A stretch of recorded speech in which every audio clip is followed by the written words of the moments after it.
Hello everyone, welcome back to my channel Recipes by Suvi. இன்னைக்கு நம்ம பார்க்க போற ரொம்ப yummy and spicy-ஆன ரெசிபி egg gravy. இது roti, naan, chapathi-க்கு ரொம்ப சூப்பரான side dish. இது எப்படி பண்றதுன்னு வாங்க பார்க்கலாம். ஒரு panல 3 tablespoon oil add பண்ணிக்கோங்க. Oil நல்லா சூடானதுக்கு அப்புறம் இதுல ஒரு பிரிஞ்சி இலை, 2 கிராம்பு, ஒரு ஏலக்காய், ஒரு சின்ன துண்டு பட்டை, ஒரு பச்சை மிளகா விதையெல்லாம் நீக்கிட்டு ஆட் பண்ணிக்கோங்க. இது நல்லா மீடியம் ஃப்ளேமில் வச்சு சாத்தே பண்ணிக்கோங்க. நல்லா சூடானதுக்கு அப்புறம் இதில் பொடியை நறுக்கி வச்சிருக்க பெரிய வெங்காயம் ஆட் பண்ணிக்கலாம். நான் இன்னைக்கு 3 பெரிய வெங்காயம் ஆட் பண்ணியிருக்கேன். பொடியை நறுக்கி போடுறப்போ கிரேவி வந்து குவான்டிட்டி கொஞ்சம் உங்களுக்கு அதிகமாக கிடைக்கும், அதனால நான் பொடியை நறுக்கியிருக்கேன். இது நல்லா மிக்ஸ் பண்ணிக்கலாம். மீடியம் ஃப்ளேமில் வச்சு கலந்து விட்டுக்கோங்க. அடுத்து இதில் உப்பு ஒரு 1/2 டீஸ்பூன் ஆட் பண்ணிக்கோங்க.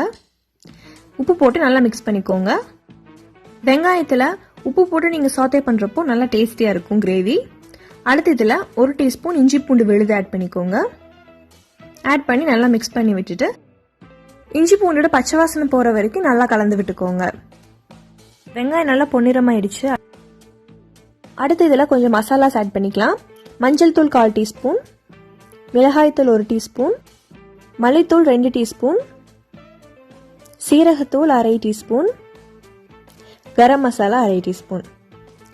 இப்போ எல்லா மசாலா ஆட் பண்ணி வச்சு நல்லா கலந்து விட்டுக்கலாம். தேவைப்பட்டால் நீங்கள் உப்பு ஆட் பண்ணிக்கோங்க. நான் ஒரு 1/4 டீஸ்பூன் ஆட் பண்ணியிருக்கேன். ஃப்ளேமை மீடியமில் வச்சு நல்லா கலந்து விட்டுக்கோங்க. நல்லா ஈவனாக ஸ்ப்ரெட் ஆகிடுச்சு. அடுத்து இதில் கசூரி மேத்தி கொஞ்சம் ஆட் பண்ணிக்கலாம். கசூரி மேத்தி 1 டீஸ்பூன் நல்லா க்ரஷ் பண்ணிவிட்டு ஆட் பண்ணிக்கோங்க. இது நல்ல ஃப்ளேவர் கொடுக்கும் ரெசிபிக்கு. அடுத்து இதில் 1/2 கப் தயிர் ஆட் பண்ணிக்கோங்க. நல்லா ஃப்ரெஷ்ஷான தயிர், புளிக்காமல் இருக்கிறத பார்த்து எடுத்துக்கோங்க. தயிர் ஆட் பண்ணிவிட்டு ஃப்ளேமை லோவில் வச்சு கலந்து விட்டுக்கோங்க. தயிர் தான் இந்த ரெசிபிக்கு மெயினான இன்க்ரீடியண்ட். இப்போ நல்லா கலந்து விட்டாச்சு. இதில் ஒரு 1/2 கப் தண்ணி ஆட் பண்ணிக்கோங்க. தண்ணி ஆட் பண்ணி ஒரு 10 நிமிஷம் நல்லா குக் பண்ணிக்கோங்க.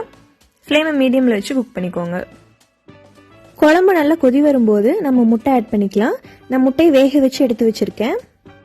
முட்டையோட மேல் பகுதியில் ஒரு கத்தி வச்சு எக்ஸ் மாதிரி கீறி விட்டுக்கோங்க. அப்புறம் அதே கத்தியால் அங்கங்கே குத்தி விட்டுக்கோங்க. ஃபோர்க் இருந்தால் ஃபோர்க் வச்சு குத்தி விட்டுக்கோங்க. இது எதுக்குன்னா மசாலாஸ் நல்லா உள்ளே இறங்கிருக்கு. இதே மாதிரி நான் மீதி இருக்க 4 முட்டைக்கு பண்ணிட்டேன். இப்போ முட்டையை நம்ம குழம்புல ஆட் பண்ணிடலாம். குழம்புல ஆட் பண்ணதுக்கப்புறம் முட்டை உடையாத மாதிரி கலந்து விட்டுக்கோங்க. மசாலாஸை முட்டை மேலே அப்ளை பண்ணிடுங்க.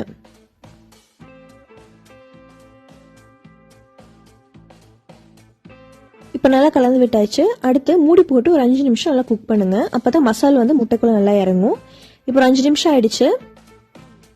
குழம்புல ஆயில் எல்லாம் நல்லா மேலே ஃப்ளோட் ஆக ஆரம்பிச்சிடுச்சு. எக்ல மசாலாலாம் நல்லா இறங்கி சூப்பரான கன்சிஸ்டன்சியில் எக் கிரேவி ரெடி ஆயிடுச்சு. ஃபைனலாக இதில் கொஞ்சம் பொடியாக நறுக்கின கொத்தமல்லி தழை தூவி இறக்கிக்கலாம். கொத்தமல்லி தழை கொஞ்சம் நிறையாவே ஆட் பண்ணுங்க. அப்போ தான் நல்லா டேஸ்ட்டாக இருக்கும், ஃப்ளேவரும் சூப்பராக இருக்கும்.